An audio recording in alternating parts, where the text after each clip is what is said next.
You know, I grew up as part of a large family. I was the seventh of 8 children, and my father was a teacher, and we had a lot of activities designed to supplement, you know, his income. And one of them was my father started a construction company, and during the summers we would build a home or do some project.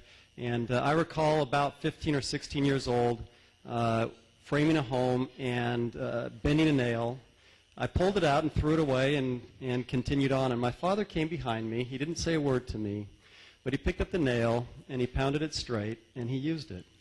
And that has been an influence in my life throughout. In my career, I have always succeeded in meeting my fiscal budgets, my expense budgets.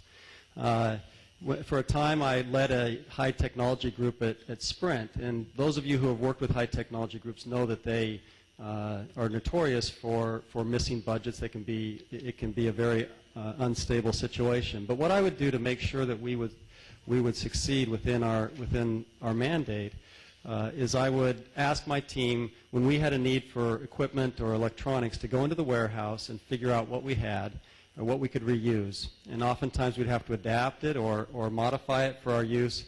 But year after year, I was able to return millions of dollars to that company.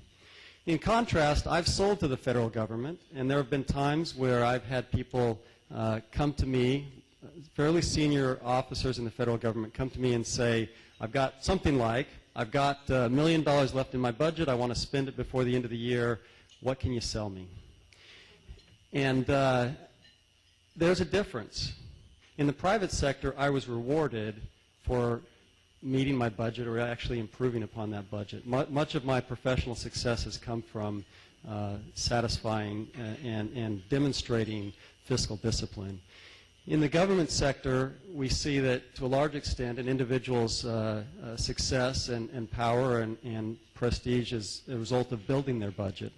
And today, you all know we stand with a deficit of $1.6 trillion. And of that, interest on the debt is about 11%, a little bit over 11%, or about $188 billion. If you fast forward 10 years, 12 years, interest will become the largest single line item in the federal deficit, or in the federal budget, and will become over 80 to 90% of the deficit spending in any given year. That difference between the $1 trillion that interest will be, or the nearly $1 trillion that interest will be 12 years from now, and the $188 billion it is today represents spending in the next 10 years, 12 years. And I believe that's unsustainable.